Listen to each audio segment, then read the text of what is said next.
Japan में मायूस लोग अक्सर या तो खुदकुशी कर लेते हैं या फिर वो जोहाट्सो का इंतखाब करते हैं। जोहाट्सो क्या है?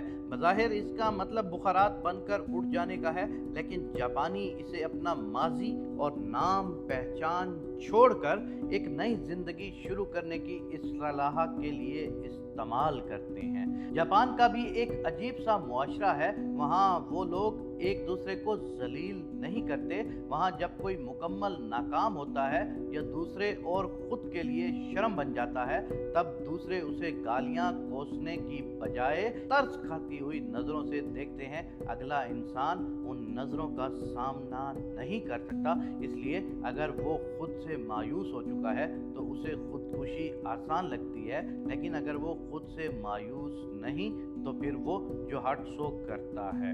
वो एक नाम पहचान, रिश्ते, मकाम सबको छोड़कर एक नई जगह, नई पहचान से नई जिंदगी शुरू कर देता है। उसे जोहाट्सो कहते हैं। ये खुद को दूसरा चांस देना है, जहाँ कोई ये साबित करना चाहता है कि मेरी नाकामी या दूसरों को मायूस करने की वजह ये नहीं थी कि मुझ में काबिलियत नहीं थी, बस हालात की तरबियत से मैं नाकाम हुआ था।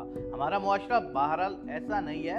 यहाँ आपको शर्म से मुंह छुपाने की ज़रूरत नहीं। यहाँ किसी से गलती हो जाए, लोग जोक दर जोक उसे जलील करने पहुँच जाते हैं। बाकी की ज़िंदगी मुख्तलिफ लोगों की वजाहतें देने या एक दूसरे को इल्ज़ाम देने में गुजर जाती है। यहाँ लोग एक दूसरे को जलील करने के इतने शौकीन हैं कि बाज़-औक़ात किसी गलती की भी ज़रूरत नहीं होती, बल्कि एक दूसरे को ही गलत समझकर जलील करना फ़र्ज समझ लिया जाता है हमारे मुआशरे में। इसलिए जोहाट्सो नहीं है। यहाँ इखलाक व मियार के साथ साथ शर्म व हया खुद मुंह छुपाकर निकल गए हैं। एक हजूम में हमें छोड़ दिया गया है और हम बहुत पीछे रह गए हैं। दोस्तों, कभी आपने सोचा है कि दुनिया इतनी तेज़ी से आगे क्यों बढ़ रही है? उन्होंने उन चीज़ों पर फोकस किया है कि जो उनकी तरक्की की जिम्मेदारी उठा सकती थी, जो उनकी तरक्की के लिए निहायत ज़रूरी थी। लेकिन हमने उन चीज़ों पर फोकस किया है कि हमने अपनी तरक्की से हटकर दूसरे को तनज़ली किस तरह देनी है,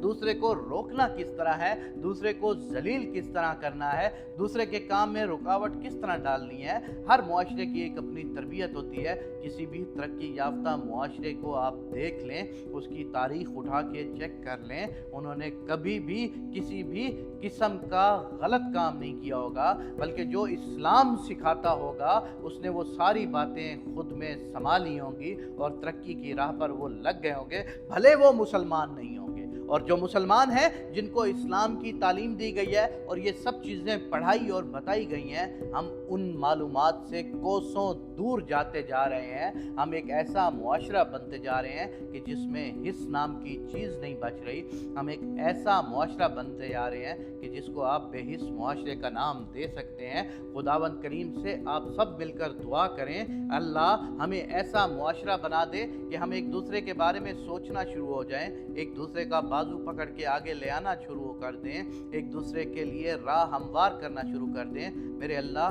तू रहीम और तू करीम है। तू पाकिस्तान को दिन दुगनी और रात चुगनी तरक्की इनायत फरमा। आमीन या रब्बुल आलमीन।